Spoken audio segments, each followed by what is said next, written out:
Matikela, welcome to my YouTube channel. So today I want us to talk about the cross-examination of Sibanda and the things that he was trying to link together, but they still fell flat, guys.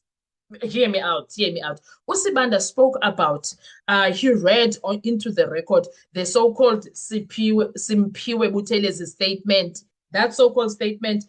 Firstly, one of the issues when it comes to that statement, it was written on the 16th of June, 2020, when, according to what is on the dates, when Buthelezi, when Ntanzi was being arrested same day, right? Yes. Secondly, we heard there in that courtroom of Judge Water that Ubuthelezi was released in prison because he went crazy. He lost his mind.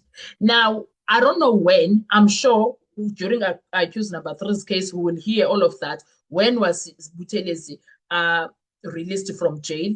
And we also, I hope Umnisi is going to bring someone, a doctor, and someone from prison, Kalakabusha, to tell us when he was released, why he was released, and also bring someone who is a doctor who can talk about it.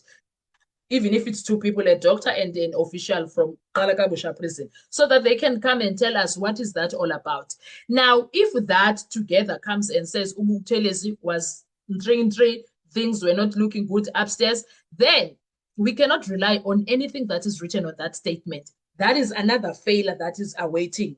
And we will hear another scatter when it comes to that. I'm hoping that is what the defense will see. Now, he reads this to Lieutenant Khumalo Usibanda. My understanding and my analysis of what was happening there, he was trying, because he reads that statement about Ubuthelezi. That statement speaks about Ntanzi somewhere, speaks about Phokeng, speaks about Ntanzi staying in Johannesburg, and then it also speaks about Niselani Buthelezi. And then it also speaks about Amatyam Mhlophe. Now, from everything that was happening in that courtroom, we also heard him speaking, reading a J50 that I guess it's the J50 of all the accused that are here in this court. In that J50, there is where it talks about 36-year-old male person, which is accused number 3. And then it says that he is from KwaNongoma, Matyam Mhlophe. And then there is somewhere where he says, Adresika Buthelezi Qanselani, also says Kwamatyam Mhlophe. And then he also tried to link the Nongoma case 163 to Ntanzi, right? And that one fell flat already. We've been talking about it. Now, he also tried to link the second case that was linked with the firearm case, which is 163, which is 410 of 2013. I forgot the month. 410 of 2013. He also tried to link that case with murder, right? In my view, what he was trying to do, Sibanda there, he was trying to say, if you are looking at this, number 3 is from Kwamatyam Mhlophe, Uqinselani is from Kwamatyam Mhlophe, and then there is a firearm from Uqinselani, and then there is Ntanzi, who is a firearm distributor.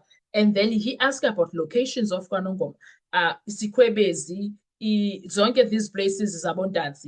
And then he tries to see how far are they from each other. Do you see? He was trying to force ukuthi they know each other, and chances are Ntanzi does not know Uqinselani Buthelezi, and Uqinselani Buthelezi chances are akamazi Ntanzi. Do you understand? Now, for instance, if you are from Zimbabwe, umntu waseZimbabwe akamazi wonke umntu akaBulawayo, and I'm sure Bulawayo is a big town. No one from KwaBulawayo knows everybody, all of them, they know each other. There's no way. And Owase Harare cannot know KwaBulawayo unless there is a reason for them to know each other. Do you understand? I don't understand the thought process yabo Sibanda injan, but okay, I digress. So now, and then Usibanda also, as he is trying to link, Ude Abuze this question of, he's even asking this question of, is there a case that links to 163 of possession now? And then this one is saying, yes, there is. 410 was linked through ballistics, because now, via ballistics, it shows this is the firearm that was used for that case of 410. Now, in my view, that was Sibanda trying to say, there you are, it is a murder case, of which 163 is a different case. 410 is a different case. They were combined in court to make sure Uguti it moves. So you can't call it a murder case because each one has its own merits. How is Sibanda not using his brain and understanding that? I that is when I'm like, wow, wow, this man, wow, wow, wow. Now, I don't know who will explain it to it because mandate yake is to push the narrative as flat as it is. He's busy pushing it. I don't think it's a case of him not understanding. I hope and pray one day this pushing of this narrative that does not exist is gonna be the downfall of him because he is going to be seen as someone who got a proper explanation from Lieutenant Khumalo and still maintained to defeat the ends of justice. One day, I hope that is how it's going to play out when this record is being played. When you were busy defeating the ends of justice by forcing Khumalo into a corner for something that does not exist. You were wrong, Sibanda. I hope one day we will get to hear that. Because you can't tell me he is refusing to accept the truth as what it is. He forced it. And he doubled down. Guys, he doubled down. I'm going to talk about that in another video. Okay, let's touch on it. He doubled down and tried to say to Khumalo, when you cannot be saying that Umukane was wrong for doing his own investigation.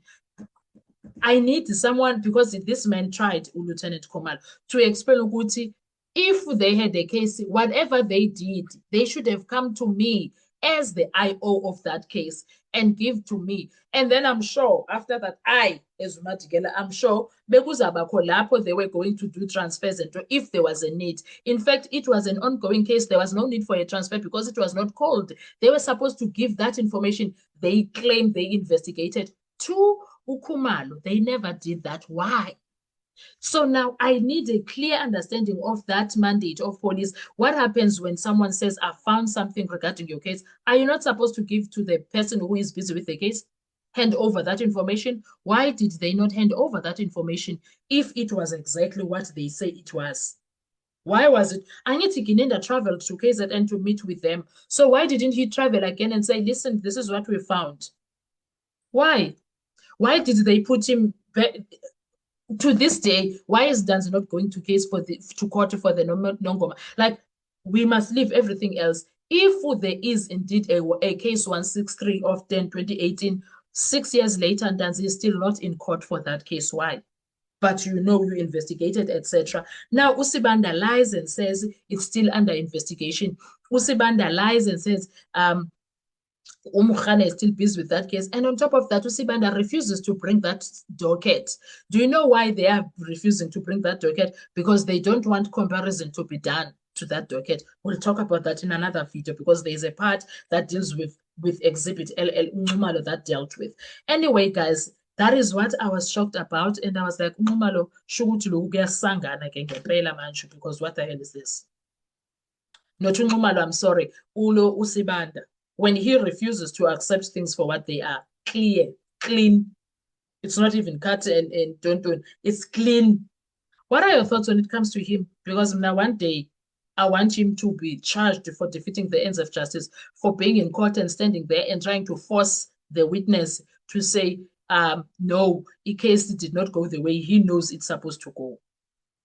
Let's talk with comment section. I want to hear your views. Thank you. Bye-bye.